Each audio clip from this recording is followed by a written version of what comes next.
been a whole week since I tested positive for COVID, which was last Thursday evening. I tested negative last Thursday morning, positive that night, and I didn't test negative until yesterday, so last night.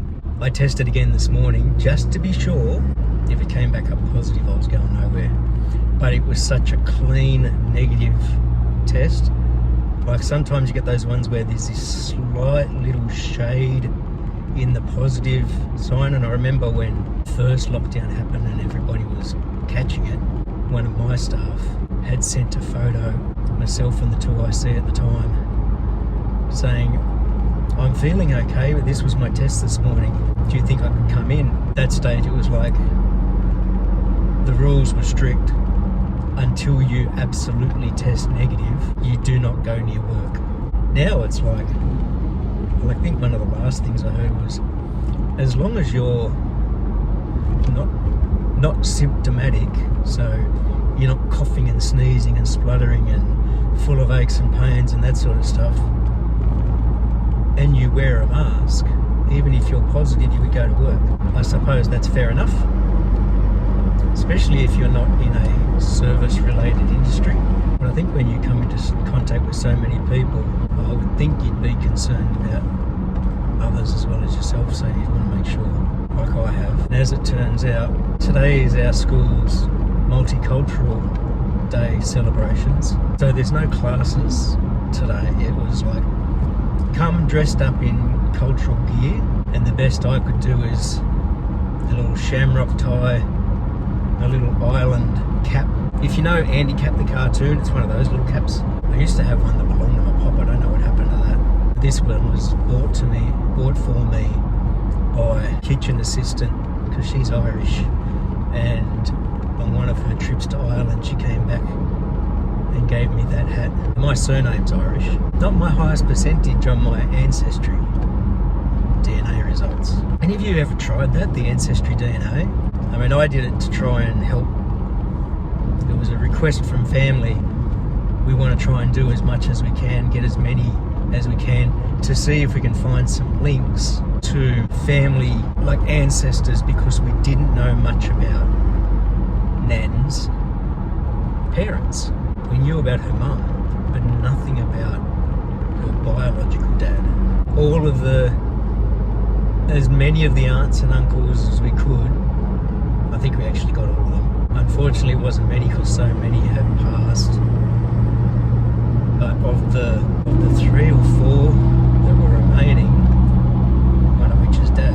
And that's how I discovered I had an older brother and a niece and a nephew. And that's why this bout of COVID was so annoying, because this past Sunday was going to be the first time that I met the niece and nephew, because they live right up north.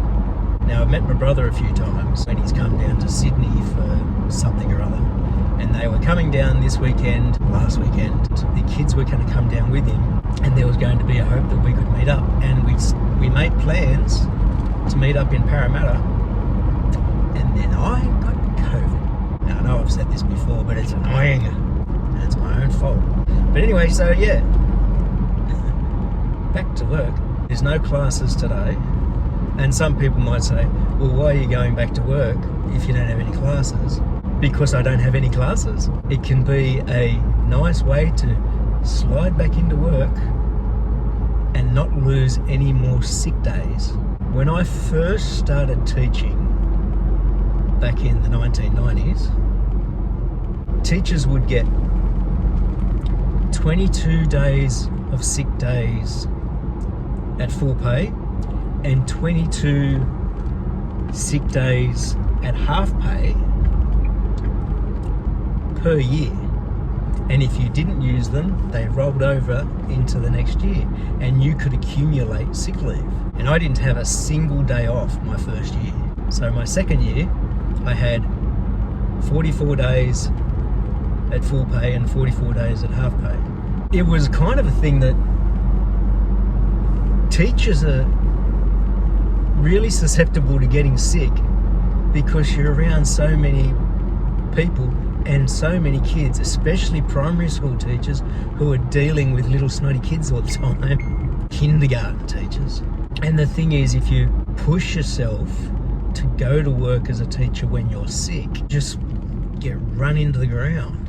That lasted for quite a few years. I don't know if there was a gradual change to it, but then in one of our pay negotiations, in order to not lose working conditions, so they weren't going to say, well, we'll give you a pay increase if you do this on top of your workload. So the workload's big enough as it is. Case in point, I've been off for a week with COVID, and I've been doing reports as well as other work. I've been sitting on a laptop in bed doing work, and even timetable changes. I had to log onto the server to make timetable changes. But yeah, so in one year in one of our negotiations, sick days, I think in one set of negotiations, it ended up going to, like, we'd kept 22 days but at full, but we'd gotten the half days went down to 10. And then later, the full pay went to 15. I think we kept the 10 half days, and now it's 15 days per year of sick leave, no half pay days. You can still take a day at half pay, and so one of your days ends up going, that becomes like 14 days and 2 in half pay. So you can still stretch it out. We only get 15 days of sick pay per year. And I say only, I know some people in some industries get less than that, which is ridiculous, really. If you want your workers and your business to be successful, really, then you need to make sure that your workers are healthy when they're at work. But teachers, still, I don't know what it is in our heads, but when we're sick, we still go to school. And it's because if you're sick, you still need to leave work for your classes that somebody else can deliver who may not know your subject area, and you've got to hope that there's somebody who can cover your class, because there is a teacher shortage. And quite often our classes get merged, and so real teaching doesn't happen. So people feel like it's easier to come to work and battle on, but then you just get ground down and ground down and ground down until you can't keep going. And that happened to one of my other staff members. She kept working and working and working, and you could see that she was struggling until she said she was rat testing daily, because she just said, I've never had COVID and I don't know what this feels like. This feels like so bad. And it got to the point where she just said, that's it, Friday, I've only got seniors, I'll leave work, I'm taking the day off. And that's what she did. You see so many teachers walking around like death warmed up. Those 15 days can accumulate. You can still build up sick leave. So now, after this bout of time off, I think I'm down to, I'll have 9 sick days left for this year. In 2020, when COVID hit, and I said to the boss, when it started looking like it was going to get bad, I said, like the numbers were rising in Sydney, and I said to him, look, I can't be at work. Like, I've got asthma, my wife has health issues, I don't want a chance catching this, so I need to take some time. And that was on a Monday arvo, and he said, just go to a doctor, make sure you get a certificate saying why. Tuesday, Wednesday, Thursday, I was basically home on sick leave. Friday, every school shut down. Every school shut down. Lockdown happened. I think that first lockdown went for about 100 days. 100 or more days, 120. And we were all teaching from home. I'd set up that camera in my study, had a whiteboard. I ended up getting really sick. And when we started returning to schools, I wasn't well enough to return. I was no longer allowed to work from home, they just refused it. They said, no, we're going back to school. There's not going to be any more work from home. I had to start taking sick leave. I remember I just had to take the rest of that term off. The start of that, I had like 96, 98 sick days up my sleeve. Boy, did I burn through those. I think I used up, I think it was 8 weeks, 40 days. I used up almost half my sick leave. And it's just slowly dwindled. The second big bout of leave was when I had the neck surgery. So it just drops and drops and drops. I was off for weeks with that. Now I'm down to 9 days. So I've got to try and use them wisely now. But seriously, if you're sick, you shouldn't be at work. Because there's a good chance, if you're not careful, you're going to get somebody else sick. Even if it's not COVID or influenza A and B. If you've just got a cold, you give it to somebody else, you make them feel miserable. That's why I don't like it when people come to work sick.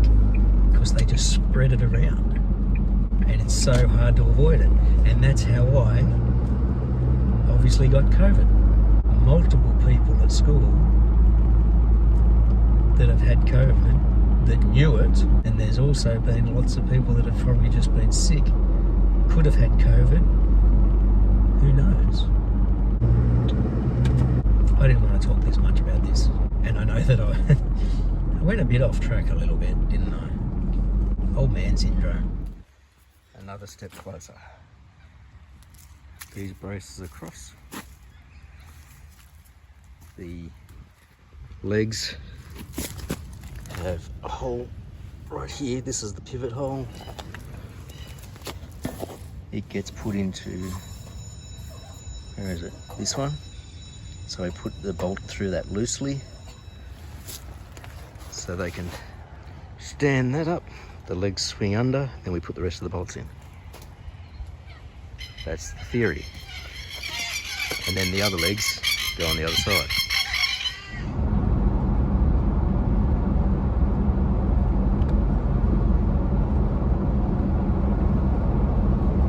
Saturday morning, when I spoke to my doctor the other day to get a doctor's certificate, because I'd been off for more than 3 days in a row. So I spoke to her about my hearing test, because they got the referral information on that.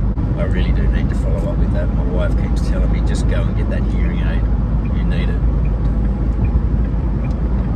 I also asked my doctor about when the last time it was that I had blood work done. At least 6 months. Basically want to check my levels because I've been feeling sort of a bit down, like in energy type stuff. But also I want to know what my cholesterol is like now, because it was so high about a year ago. I'm pretty sure last time that it come down a bit. So I'd like to see if it's come down further. I'm heading down to pathology. They open in a little over 20 minutes. Get my blood work done. Depending on how busy it is, I might be able to go and do some of the other things I want to do later, like on the way back to the house, the post office, because I think we've got some packages, but they always close too early for me to get there after work, and they don't open until 10 on a Saturday. Also got to get Batman more eye drops because he ran out last night.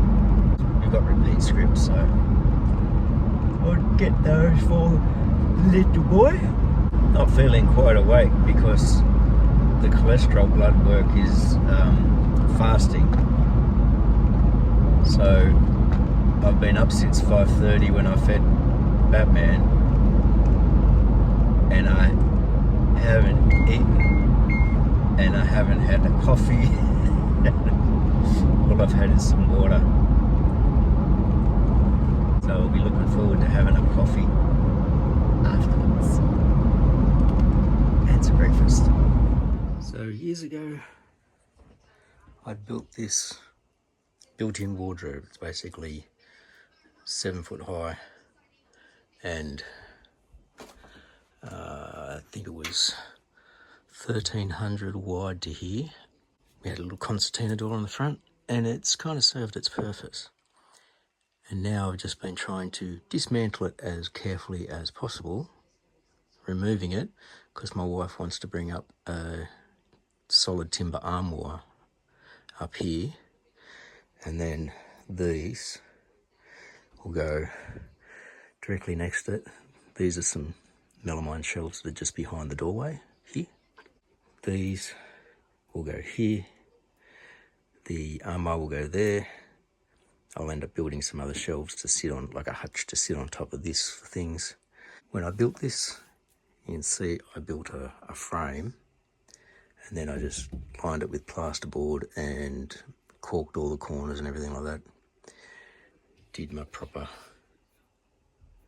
corners here, and I've slowly worked at getting the inside plasterboard off it, and I had skirting around the bottom, and I peeled all that up. Probably see like screw holes. That was where this was basically attached to the wall into studs, and also had it screwed into the floor. And you can see here I've just been cutting at the cork line so that I can carefully peel this away, because the back is just the regular wall, and this side here there was plasterboard here, and this is this wall. The top, I had some plywood here on top of my frame, and then I put plasterboard on top of it so that I could paint it, like prep it and paint it properly. But now I'm trying to get these screws out, and in order to find them, I just got this magnet.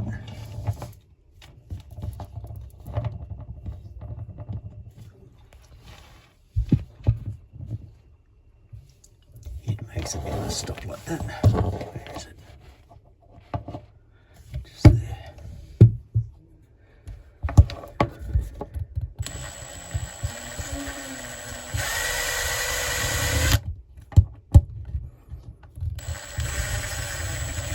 It's a bit of a trick trying to find the actual.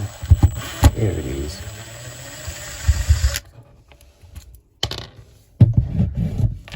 Let's find the next one.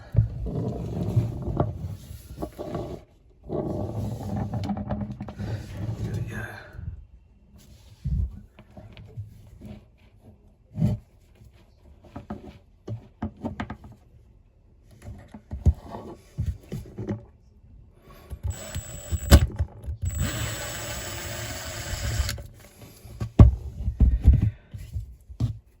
And hopefully I didn't glue this down as well, I just screwed it down to the plywood. But the reason I've got to do all this is because this top frame is screwed down into this side frame. So I need to get all the plasterboard off so that I can get the big construction screws out. A couple of screws left.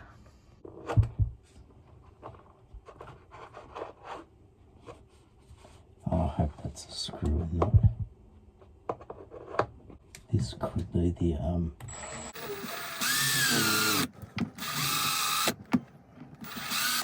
I think this is the metal edging. Yeah.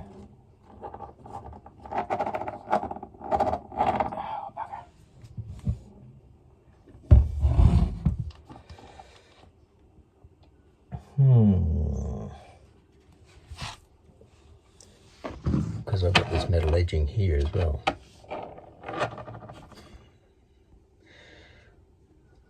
I used a lot of that to make sure that this was not going to get knocked about, because we were storing stuff up here as well, obviously.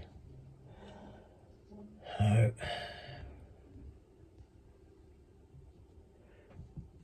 next plan of attack. I can't get to the screws because I've done too good a job of plastering it all up with really good corners. So, and I've got a feeling that the screw is under the plywood as well. So I'm just going to use the demolition saw and try and cut through the screws, because I've only got two on either side. So we'll give that a try.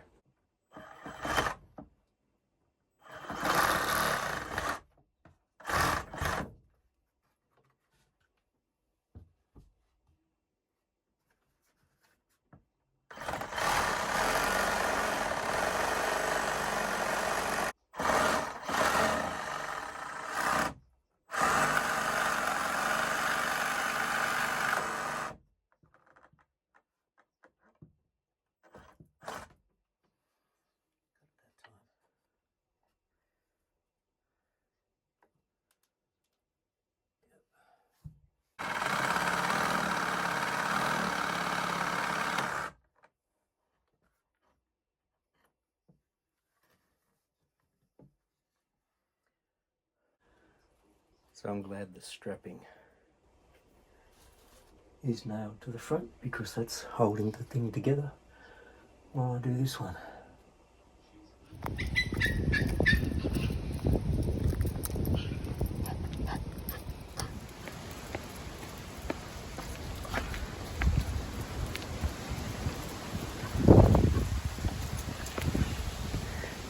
I should took them fast that time.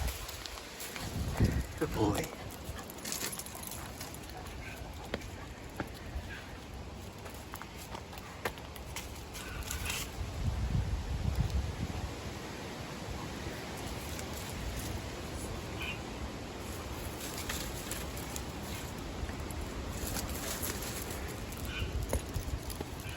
Good boy.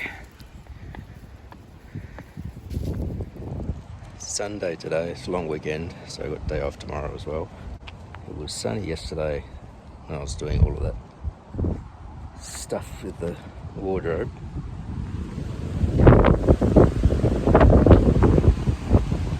Laundry today.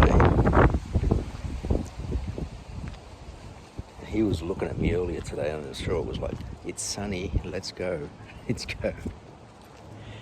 But it's so cold today,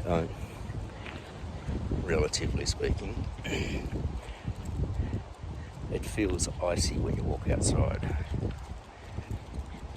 It says it's 10 degrees, but when I check the app it says 10 degrees. It feels like 5. That makes sense. So I had to make sure I was rugged up before we came out. Just a little bit chilly and windy. I'm saying that because this person's basketball hoop's been blown over.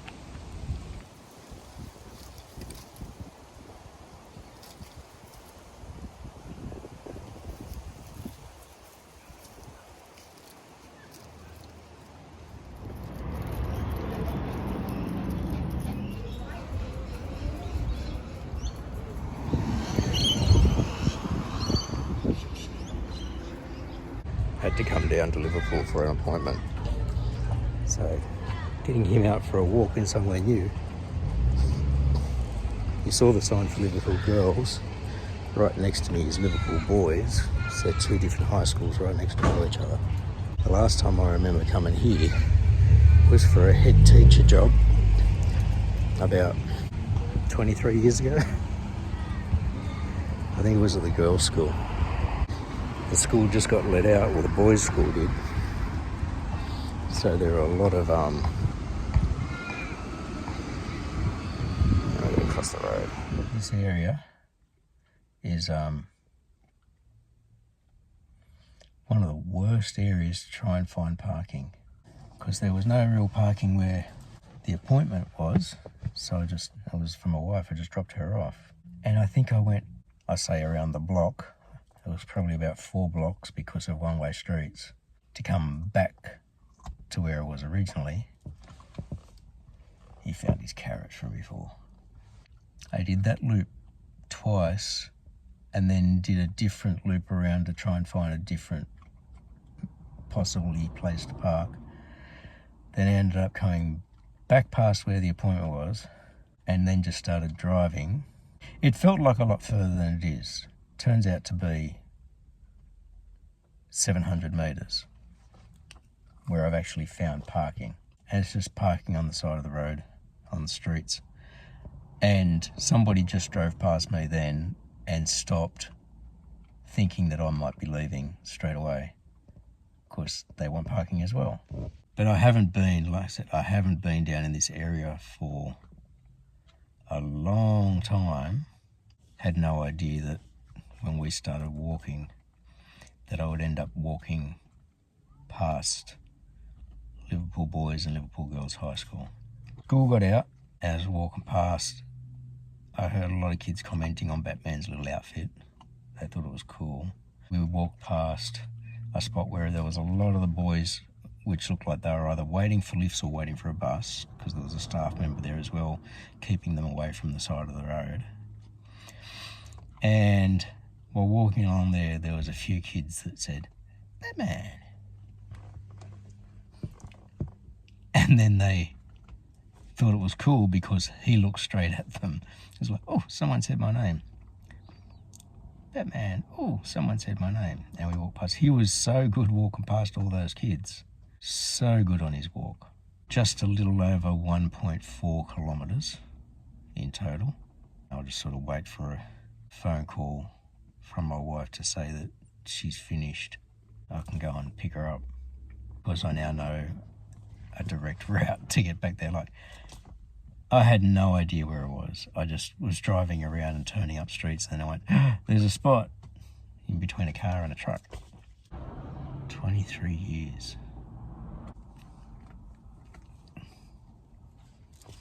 The deputy principal that hired me at my school 21 years ago, he ended up getting the principal's job. I think it was Liverpool Boys. Honestly, I doubt he's still there, but mind you, some people do stick to their jobs in the one place for a long time, like I did. Like I have, 21 years. There's staff at my school that have been there longer because we like the school and we like the community.